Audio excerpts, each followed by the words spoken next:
नमस्कार, बहुत स्वागत आपका। मैं हूं आपके साथ मनोरा सक्सेना। कौन होगा मुंबई का मेयर? शिंदे गुट के दावा ठोकने से बीजेपी की मुश्किलें बढ़ गई हैं।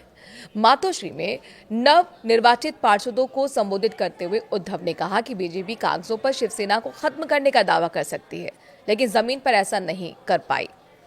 मुंबई महानगर पालिका यानी कि बीएमसी के चुनाव में बीजेपी और एकनाथ शिंदे के नेतृत्व वाली शिवसेना ने शानदार जीत दर्ज की है। 227 सीटों वाले सदन में इस गठबंधन को स्पष्ट बहुमत मिल चुका है। लेकिन मुंबई का मेयर कौन होगा, इस पर अभी भी सस्पेंस बना हुआ है।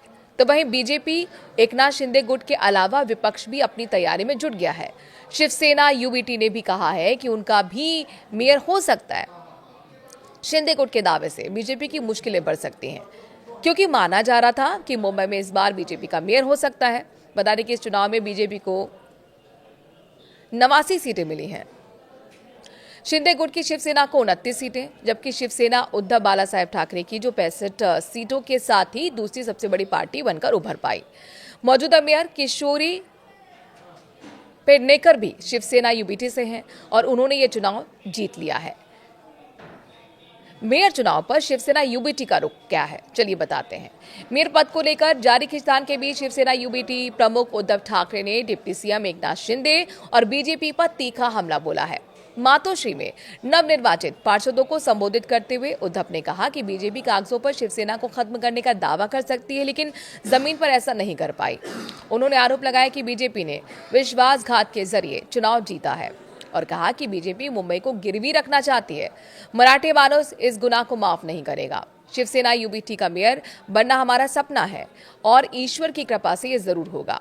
वहीं उद्धव ठाकरे ने यह भी चेतावनी दी कि जो पार्षद एक बार दल बदल कर चुके हैं वो दोबारा भी ऐसा कर सकते हैं। उनका दावा था कि शिंदे गुट से चुने गए कई पार्षद पहले ही शिवसेना यूबीटी में थे और बीजेपी मेयर पद हासिल करने के लिए तोड़फोड़ कर सकती है। 2.5 साल के मेयर पद की मांग यहां पर निकलकर सामने आई है। इस बीच शनिवार को शिंदे गुट की शिवसेना ने अपने नवनिर्वाचित पार्षदों को मुंबई के एक लग्जरी होटल में ठहरा दिया, जिससे राजनीतिक सरगर्मी और तेज हो गई। पार्टी नेताओं ने इसे चुनाव के बाद रिफ्रेशमेंट और ओरिएंटेशन बताया। डिप्टी सीएम एकनाथ शिंदे ने पार्षदों को अभिनंदन किया। पार्षद अमेय घोले ने के मुताबिक शिंदे उन्हें मुंबई के विकास घोषणा पत्र के अमल और अगले 5 साल के रोड मैप पर मार्गदर्शन देंगे। शिंदे गुट के नेताओं का कहना है कि सत्ता साझेदारी के तहत वो पहले 2.5 साल का मेयर पद मांगेंगे। उनका तर्क है कि बीजेपी अकेले मेयर बनाने की स्थिति में नहीं है और इसीलिए पद साझा ही करना होगा। इसके साथ ही स्टैंडिंग कमेटी चेयरमैन समेत अहम समितियों में अनुपातिक हिस्सेदारी की भी मांग की गई है।